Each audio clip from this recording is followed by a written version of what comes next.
Photo क्यों जामे इसमें लगाई दी? इनको इसलिए कहा था कि जैसे कि हम भगवान के सभी बच्चे हैं, इनको इसलिए इनको आमंत्रित किया था कि भाई तुम आओ, ज्ञान सही है। तो संतराम बाली महाराज जी ने कहा कि हम तुम्हारे साथ है लगे। भाई भारत एक कन्नो है, तो तुम अलग अलग देवी देवता ने लेके बैठो, फिर तो नासी है संसार को, हर कोई एक दूसरे को शोषण कर बैठा। तो हाँ तो वो आप हाँ, सही है। लेकिन इन्होंने एक भी नहीं आए। क्यों नहीं आए मैं बताऊं, क्योंकि इन्होंने संतराम बाली महाराज सत्संग सुन रखे थे। क्योंकि जिन पर हर एक चीज़ को प्रमाण हो, लेकिन हमारे पास टिंडी की जरूर ना है। अब का प्रमाण करेंगे जिनके आगे, तो कछु तो शर्म तो यूँ ही नहीं आएगी मेरे। तो ये व्यवस्था है। तो उनको बुलाया था संतराम बाली ने, ये भी कहा था कि भैया हम तुम्हारे साथ है लंगे, तुम आओ ज्ञान ठीक है तो हम तुम्हारे साथ है लंगे, तो हम आओ ज्ञान ठीक है तो तुम्हारे साथ है लो। सीधी सीधी बात है यार, हमें का एक दूसरे को का नुकसान हुआ है नहीं। भाई समझदार आदमी का हो भैया, देख तो ज़्यादा जानकारी तो मैं ती बात मान ले, वो ज़्यादा जानकारी तू भी बात मान ले। मैं बात करता हम तो में टीवी देकर रहा है इन लोगों ने कि इतनी बात बीच में बाबा जी बैठे थे राम कथा का, इनकी बहुत कथा पाई थी होते झूठा अनुरूपता भी हुई रही। ये धीरेन्द्र नीचे हैं और ये तो भगवान जी तो दे ही हैं। अगर हम बाप लोग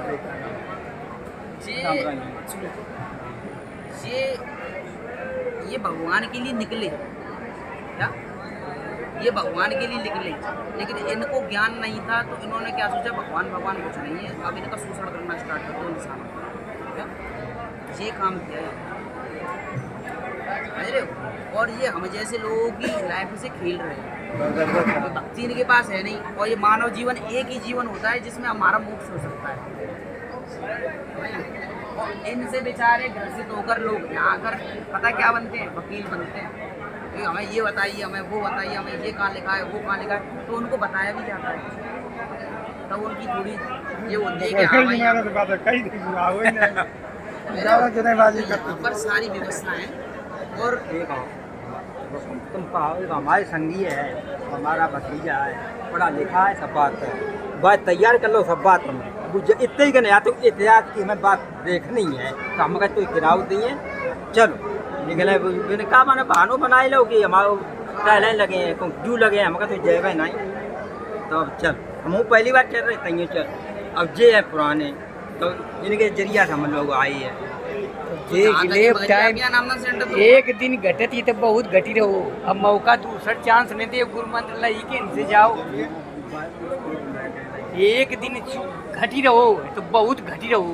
अच्छा चलो, एक रावण की मैं बात बताता हूँ आपको कि एक रावण एक ऐसा बुद्धिमान पुरुष था उस पूरी रामायण में जिसका कोई जवाब नहीं। तो राम को ये चीज़ पता थी कि विद्वान तो है, लेकिन राक्षस की वजह से ये सारे गलत काम कर रहा है। तो लक्ष्मण को जब वो मर चुका था, मरने वाला ही था, मतलब तीर लग गया था उसको, वो थोड़ी देर तो उसने कहा लक्ष्मण से, लक्ष्मण ये बहुत विद्वान पुरुष है, इससे तू सीख लेकर आ कुछ जो कि तेरे जीवन में उतर जाए तो तू सफल हो जाए अपने संसार में।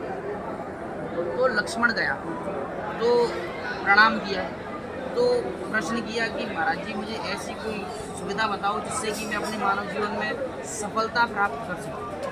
तो रावण ने कहा कि भाई मेरे पास इतना समय नहीं है, क्योंकि मेरे समय छूटने वाला है थोड़ी देर में, लेकिन मैं फिर भी तुझे 1 से 2 बात ज़रूर बताऊंगा जो कि तेरे पूरे जीवन की भी। तो उसने बताया था कि अगर भाई तेरे अंदर कोई कुविचार आए, चोरी, ठगी, रिश्वतखोरी, किसी की डकैती, किसी को छेड़ने, चुगली, मर्डर करने की, ये सारी गलत चीज़ें, ऐसा कोई विचार आए उसको टालते रहिए भाई। उसके अकॉर्डिंग ही आज मैं सैया पे हूँ, ये चीज़ों को टालते रहियो दिन पे दिन। जैसे कि आज हो गया आने की, यार कल सवेरे तरक्की करेंगे, फिर कल सवेरे हो, फिर भाई अरे यार संजा को कर लेंगे, ऐसे करके टालते रहियो, करियो मत। और जैसे ही तुझे कोई शुभ विचार लगे कि भाई ये करने योग्य सिस्टम है, उसको तत्पर भी एक क्षण भी उसमें देरी नहीं है। अब एक बात बताओ, ये सारी व्यवस्थाएं आपको बताई गई हैं, इनमें से ये शुभ विचार है कि कुविचार है, तो इसमें कितना समय लगाना चाहिए रावण के हिसाब से जी ने जो कहा कि एक पल भी हमें ये चीज़ सोचना। देखो यहाँ पर ये सभी आपके भाई बहन हैं, समझ रहे हो, और बांध के तो मैंने आपसे पहले कराया कि आपको कोई बांध के डाल भी नहीं देगा। जितनी जल्दी आप, ये अपना धन है, ये इसको चोरी किया जा रहा है, आप जितना जल्दी संभाल लो उतना है। इसीलिए ये भगत जी कुछ समय में 60 साल में आप आज ये जो सेवा या कर रहे हो या आपके छूट जाइए, फिर ये आप कहियो कि क्या बताऊँ समय निकल गया। तो जो भी जुड़ा है वो भी बाद में पछता रहा आज मैंने बहुत बुरा किया। समय नहीं निकलेगा, समय नहीं निकले वो बात ये जिंदगी का कोई ठिकाना कि पल भरे में का हुई जाए, आप रास्ते पे जा रहे हो, जिंदगी कोई ऐसे कलाकार आदमी कहते हैं कि भाई ये अबे आप बेवकूफ बना के जी रहे सब लोग। जब मन चाहे ना ठिकाना नहीं है कि पल भरे में का हुई। होना आरो यार, ये भैया कितने होना आरो यार, कितने बढ़िया आदमी हो, तब ये कहते हैं बढ़िया हो। बातें पहले बुरो इस बातें पहले बुरो, तो इस समय का कुछ नहीं है। आपको लग रहा है कि ना निकल रहा तो वो दिन को पहले जल्दी निकल जाते, जहाँ तक मैं जहाँ तक हर महीना हमारे मैनपुरी में नहीं, अरे वो सत्संग होता है, सत्संग को दिया जी, सत्संग हुआ भी क्या, आप नहीं लोगे तब भी सत्संग होंगे, हाँ, और लोगे तब भी सत्संग अभी होंगे, 5 लेकिन तारीख में है, आपका अगले समय महीना में। अरे तो आज ये कितनी शुभ जगह है, इस बात तुम्हारी सही है। बहुत शुभ जगह है, इतनी शुभ जगह मिली है नहीं आप एक हाथ देर नहीं करो। यदि आप गुरुमत सब चीज आप लिखित देख रहे हो, सब कितनी बड़ी बड़ी मर्जें, कितने बड़े अत्याचार, सब मंत्रे के द्वारा सब राक्षसन के छूट रहे। बहुत बड़े राक्षस थे आज भगवान बने घूम रहे की चीटी लग जिन लोगों को लोग सीढ़ी का करते थे, नालियों में डाला करते थे, आज उनको भगत जी कहना इतनी बड़ी इज्जत देना हो जाता है। वही लोग ये तो पूरी जिंदगी में इज्जत कमा के दिखा देना मुझे।